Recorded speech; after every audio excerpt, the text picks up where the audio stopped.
সুপ্রিয় দর্শকবৃন্দ, আরম্ভ হতে চলেছে পূর্ণগ্রাস সূর্যগ্রহণ। দিনের বেলাতেই গোটা পৃথিবী জুড়ে নেমে আসবে ভয়াবহ অন্ধকার, যার ফলে আগেভাগেই জনসাধারণের মধ্যে পড়ে গিয়েছে শোরগোল। পূর্ণগ্রাস সূর্যগ্রহণে বিশাল প্রভাব পড়বে বিশ্ববাসীর জীবনে। বিগত প্রায় 150 বছরের মধ্যে সবচেয়ে বড় ও বিরল সূর্যগ্রহণ শুরু হতে চলেছে। এই গ্রহণটির বিশেষত্ব রয়েছে অনেক বেশি, কারণ এই সূর্যগ্রহণটির স্থায়িত্বকাল 4 ঘন্টা 24 মিনিট, অর্থাৎ 4.5 ঘন্টার সময় ধরে চলতে থাকবে। মাঝে মধ্যে বিশ্ববাসী নানা রকম মহাজাগতিক ঘটনার সাক্ষী থাকে, যার মধ্যে এই সূর্যগ্রহণটি অনেক বেশি প্রভাবশালী। তো প্রিয় দর্শক, ভারতবর্ষ ও বাংলাদেশের সময় অনুযায়ী গ্রহণটি কখন শুরু হবে এবং কখন শেষ হবে, গ্রহণের মধ্য সময় কখন থাকবে, কতক্ষণ পর্যন্ত গ্রহণের প্রভাব থাকবে, সূতককাল কখন থেকে শুরু হচ্ছে, গ্রহণের গাছমান কত এবং গ্রহণের সময় কি কি করবেন আর কি কি করবেন না, বিশেষ করে গর্ভবতী মহিলা ও শিশুরা এই সময় কি কি করবেন আর কি কি করবেন না, এই সমস্ত বিষয়কে কেন্দ্র করে বড় বড় জ্যোতিষবিদ তথা তাবর বিজ্ঞানীরা কি কি সতর্ক বার্তা জানিয়েছেন, তাই আজকের এই ভিডিওটির মাধ্যমে আপনাদের বিস্তারিতভাবে জানিয়ে দেব।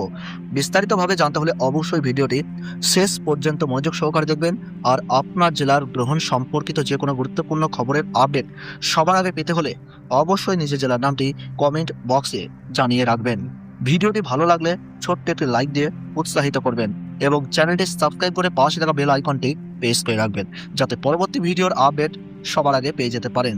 এই পূর্ণগ্রাস সূর্যগ্রহণটিকে নিয়ে ইতিমধ্যে মানুষের মধ্যে নানান কৌতূহলের শেষ নেই।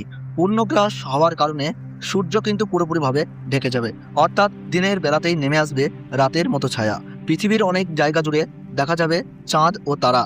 জ্যোতিষ শাস্ত্রের মতে এই পূর্ণগ্রাস সূর্যগ্রহণে গর্ভবতী মায়েদের পাশাপাশি শিশুদের জীবনেও ভয়ঙ্কর প্রভাব পড়তে পারে, এবং সেই প্রভাব থেকে বাঁচতে হলে সকলকেই নানা বিধিনিষেধ মেনে চলতে হবে। তারই পাশাপাশি আপনারা এই সময় কোনোভাবেই আতঙ্কিত হবেন না। ফাঁকা স্থান, শ্মশান কিংবা দূষিত জায়গা থেকে দূরে থাকবেন। গ্রহণের সময় ছুরি, কাঁচি বা ধারালো কোনো জিনিস দিয়ে কাটাকাটি করবেন না। এই সময় কারোর সঙ্গে মনোমালিন্য, ঝগড়া বা বিবাদে জড়াবেন না। নখ বা চুল কাটা থেকে বিরত থাকুন। গ্রহণ শুরু থেকে শেষ হওয়ার সময় পর্যন্ত কোনো কিছু খাবেন না। তারই পাশাপাশি অপরের নিন্দা করবেন না, তাতে আপনার জীবনে খারাপ প্রভাব পড়তে পারে। এবং গ্রহণ শেষ হলে অবশ্যই স্নান করবেন ও নিজ নিজ ইষ্ট দেবতার নাম স্মরণ করবেন। সেই সঙ্গে গরিব মানুষদের দান ও সেবা করার চেষ্টা করুন। পারলে পশু পাখিদের খাবার দিয়ে তাদের সেবা করুন, তাতেই গ্রহণের অশুভ প্রভাব থেকে রক্ষা পেয়ে সফলতা লাভ করবেন। তো ভারতবর্ষ ও বাংলাদেশ থেকে পূর্ণগ্রাস সূর্যগ্রহণ শুরু হচ্ছে ইংরেজি 12ই আগস্ট 2026 সাল, বাংলা 26শে শ্রাবণ 1433 সাল বুধবার। ভারতের সঠিক সময়সূচি অনুযায়ী সকাল 9টা 4 মিনিটে গ্রহণ শুরু হচ্ছে। মধ্য সময় থাকছে বেলা 11টা 17 মিনিট এবং সমাপ্ত হচ্ছে দুপুর 1টা 28 মিনিটে। এবং বাংলাদেশের সঠিক সময়সূচি অনুযায়ী পূর্ণগ্রাস সূর্যগ্রহণ আরম্ভ হচ্ছে সকাল 9টা 34 মিনিটে। মধ্য সময় থাকছে বেলা 11টা 47 মিনিট এবং সমাপ্তি হচ্ছে দুপুর 1টা 58 মিনিটে। মোট 4 ঘন্টা 24 মিনিট চলবে এই মহাজাগতিক দৃশ্য। গ্রহণের দ্রাসমান রয়েছে 1.038। সূর্যগ্রহণ শুরু হওয়ার 12 ঘন্টা আগে থেকেই শুরু হয়ে যায় সূতককাল। ভারতের পূর্ব ও উত্তর পূর্বাঞ্চলে গ্রহণটি তুলনামূলকভাবে বেশি দৃশ্যমান হবে। পশ্চিমবঙ্গের কলকাতা, শিলিগুড়ি, আসানসোল, অসমের গুয়াহাটি, ত্রিপুরা, মেঘালয়, মণিপুর, নাগাল্যান্ড এবং বিহারের কিছু অংশ থেকে এই গ্রহণ পর্যবেক্ষণ করা যাবে। বাংলাদেশের ঢাকা, চট্টগ্রাম, খুলনা, রাজশাহী, বরিশাল ও সিলেট সহ দেশের অধিকাংশ এলাকা থেকেই সূর্যের উল্লেখযোগ্য অংশ ঢাকা পড়ার দৃশ্য দেখা যাবে। ভিডিওটি যদি আপনাদের ভালো লেগে থাকে তাহলে অবশ্যই লাইক করে আমাদের উৎসাহিত দিন।